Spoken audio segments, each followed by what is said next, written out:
All right. Good afternoon, everyone. In a short while, we will be joined by colleagues from the Department of Economic and Social Affairs, known as DESA. John Wilmoth, the Director of DESA's Population Division, and Sarah Hertog, Senior Population Affairs Officer, will brief on India overtaking China as the world's most populous country. I figure you'd be interested in that. The Secretary General spoke in the Security Council about the violence in Sudan, which he said risks a catastrophic conflagration within Sudan that could engulf the whole region and beyond. He strongly condemned the indiscriminate bombardment of civilian areas, including healthcare facilities. He calls on the parties to stop combat operations in densely populated areas and to allow unhindered humanitarian aid operations. Civilians must be able to access food, water, and other essential supplies and evacuate from combat zones. The Secretary General is in constant contact with the parties to the conflict and has called on them to de-escalate tensions and to return to the negotiating table. The United Nations will continue our efforts with our partners to secure a permanent halt to the fighting as soon as possible. In a statement issued earlier in the day, the Secretary General welcomed the safe temporary relocation of hundreds of UN staff members and dependents and associated personnel from Khartoum and other locations in Sudan. He affirmed the continued dedication of the United Nations to stand with and work for the Sudanese people in full support of their wishes for a peaceful, secure future and a return to the democratic transition. The United Nations will carry out its work with its personnel both inside and outside Sudan. About 700 UN, international, non-governmental organization staff and embassy staff and their dependents have reached Port Sudan by road. Dozens of UN internationally recruited and international NGO staff have already been evacuated from El Geneina and Zelenge to Chad, while other operations are ongoing or planned. A small number of internationally recruited personnel, including the Special Representative of the Secretary General, Volker Perth, will remain in Sudan and will continue to work towards a resolution to the current crisis and returning to the UN-mandated tasks. The UN is also taking necessary measures to protect Sudanese staff members and their families and is exploring every possible avenue to support them. The Special Representative of the Secretary General, Volker Perth, said that the presence on the ground has been adjusted in light of the security situation, but there is no plan or thinking of the UN leaving Sudan. On the humanitarian front, we're deeply concerned about the impact of the fighting. Our humanitarian colleagues are telling us that there are acute shortages of food, water, medicines, and fuel, and limited access to communications and electricity. The price of essential items as well as transport are skyrocketing. There have been additional reports of looting of humanitarian supplies and warehouses. We and our partners continue to call on the parties to respect humanitarian personnel and assets. The fighting has displaced civilians in the capital, Khartoum, as well as northern Blue Nile, North Kordofan, North Darfur, West Darfur, and South Darfur states. In areas where intense fighting has hampered our humanitarian operations, the United Nations is reducing its footprint. A humanitarian leadership team will remain in Sudan to oversee operations. We're establishing a hub in Port Sudan, where a core team of UN staff will lead humanitarian operations in the country. We and our partners continue to deliver whenever and wherever feasible. In recent days, the World Health Organization and our partners distributed fuel to one of the main hospitals in Khartoum. WHO stands ready to deploy additional emergency medical supplies, such as blood bags, trauma, and emergency health kits. A reminder that humanitarian needs in Sudan were already at record levels before this fighting erupted, with some 15.8 million people, about a third of the population, requiring humanitarian assistance. In the same meeting on the Security Council, the Secretary General also delivered remarks on multilateralism. He noted that multilateral cooperation is the beating heart of the UN, its raison d'etre and guiding vision. The Secretary General warned that tensions between major powers are at a historic high, and so are the risks of conflict through misadventure or miscalculation. He stressed that effective multilateral responses are urgently needed to prevent and resolve conflicts, manage economic uncertainty, rescue the Sustainable Development Goals, and address challenges to the global norms against the use and possession of nuclear weapons. As difficult as the past year has been, the Secretary General said, he's heartened that member states have made progress in several crucial areas. He noted that the Black Sea Grain Initiative and the Memorandum of Understanding to facilitate the export of Russian food and fertilizers are compelling examples of the significance of multilateral cooperation facilitated by the United Nations. The Secretary General underscored that they clearly demonstrate that such cooperation is essential to creating greater security and prosperity for all, and he urges their continued implementation. His full remarks have been shared with you. We have an update from Haiti, where the security and humanitarian situation in many areas of Cité Soleil has reached alarming levels. According to our humanitarian colleagues, between the 14th and 19th of April, clashes between rival gangs led to the death of nearly 70 people, including 18 women and at least 2 children. Another 40 people were injured. Our colleagues say that many schools and health centers in the area are now closed. The clashes have also restricted access to essential goods and services. In addition to this, torrential rains in the last few weeks have worsened sanitary and living conditions in the neighborhood. In one area of Cité Soleil called Brooklyn, garbage carried by the rain is now blocking road access, including for water trucks.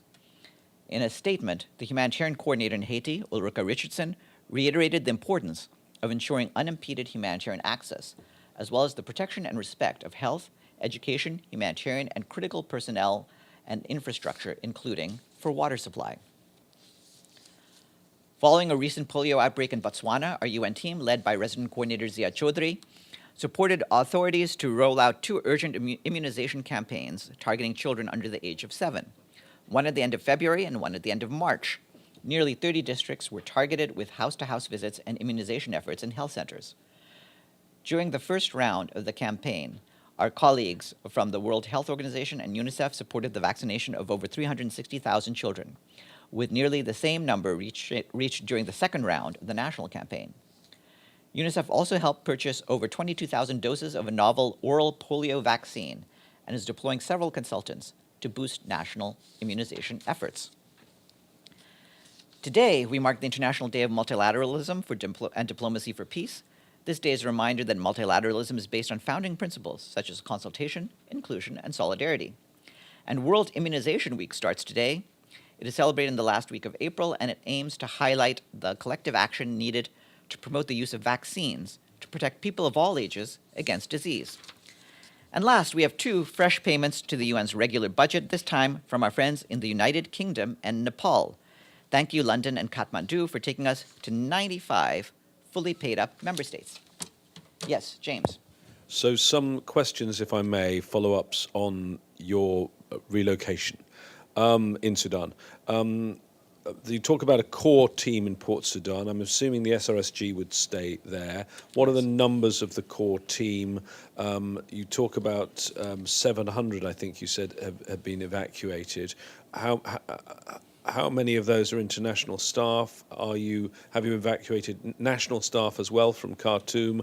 And this new core team, this hub you're going to have, to prevent, the violence potentially spreading and the same thing happening again, are you going to deploy any sort of guard force? Well, I wouldn't talk extensively about security preparations. Obviously, we're going to make sure that wherever our staff is, including our national staff throughout the country, that they will be in secure locations. And we are doing our utmost, including getting assurances from the parties, to make sure that they work under safe conditions. We will have a humanitarian hub. The numbers are still to be determined. I'm not going to give exact numbers for you, but basically the people who traveled to Port Sudan included not just international staff, but also some associated personnel, including some from non-governmental organizations and some dependents. The number of international staff was a little over 100. Some of them will stay on in that area. As we pointed out, Port Sudan will continue to be, among other things, a hub for humanitarian operations. Some may have to be relocated elsewhere, but they are all currently in Port Sudan, and we'll work out the various arrangements for people's relocations in the coming days.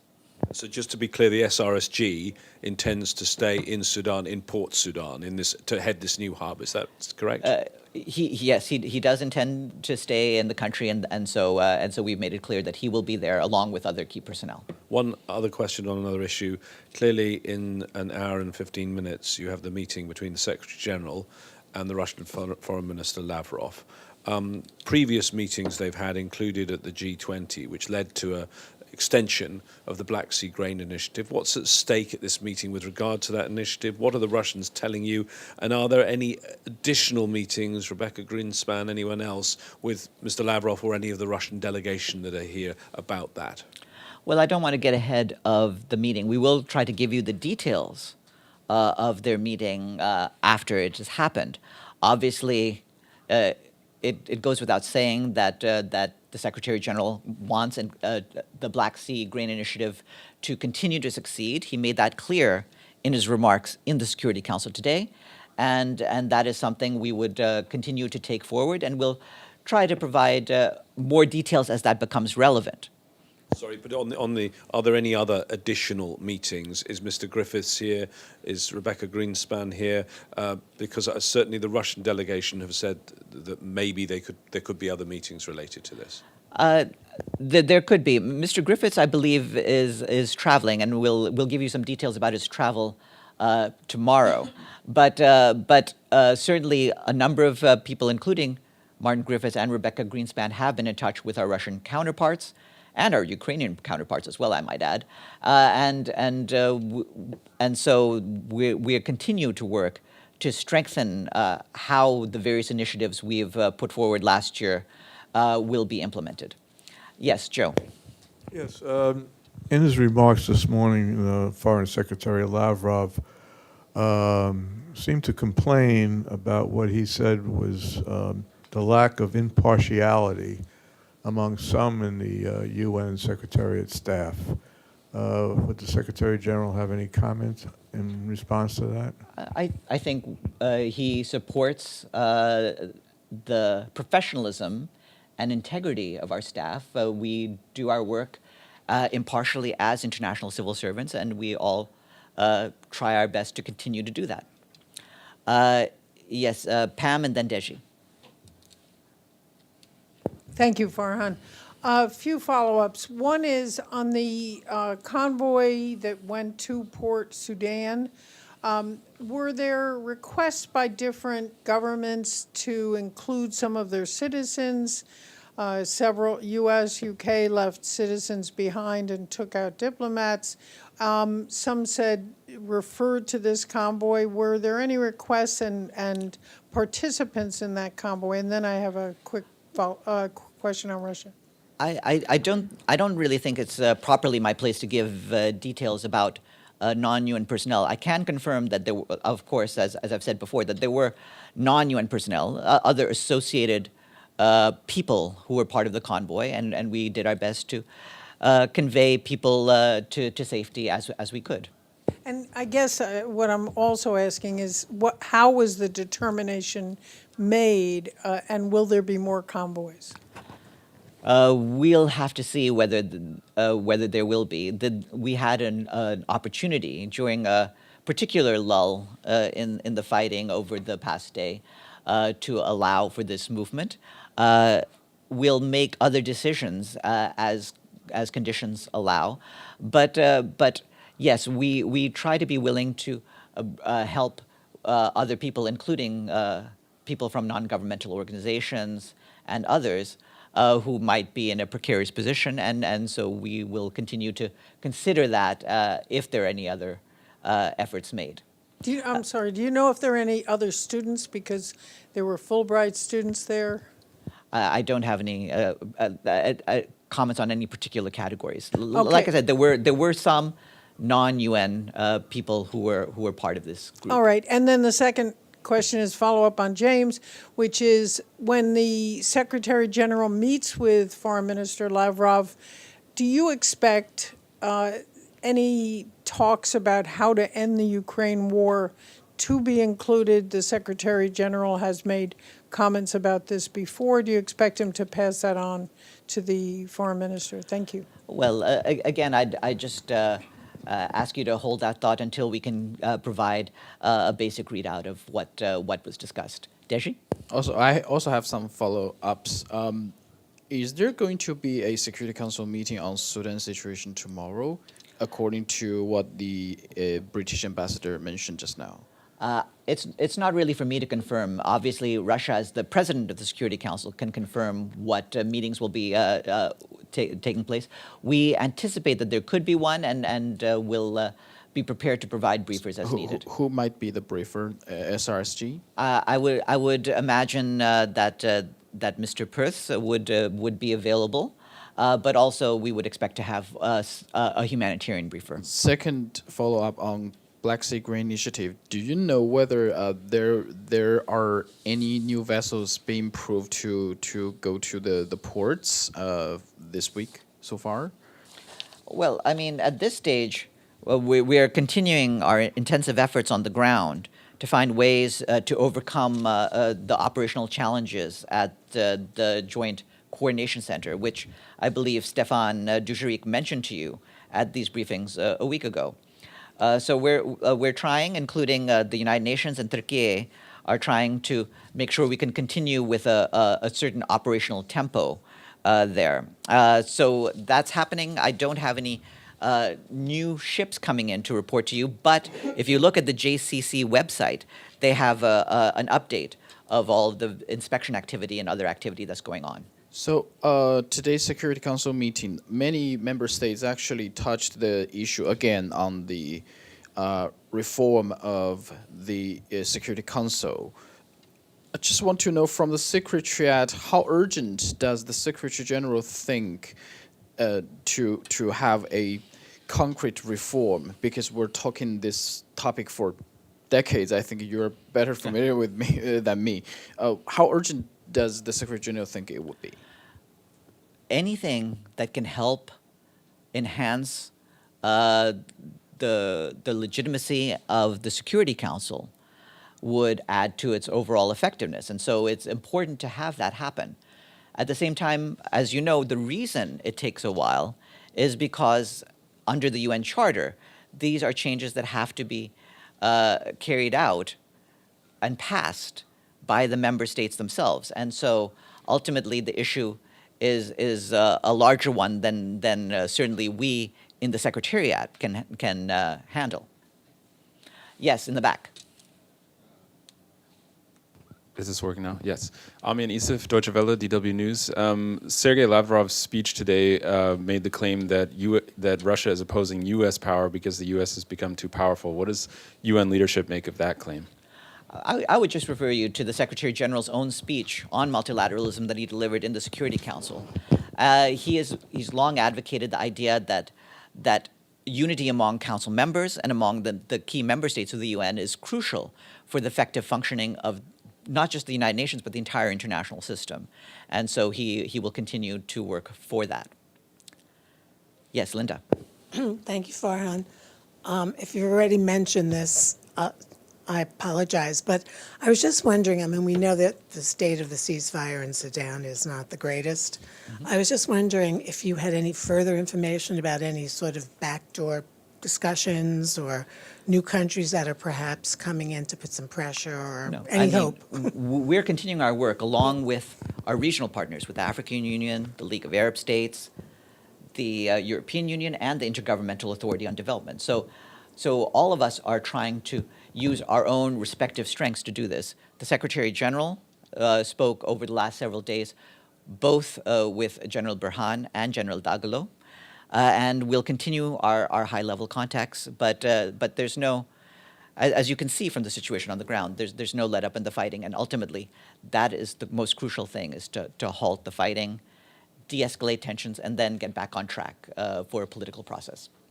And with that, I'm going to turn to our guests. What?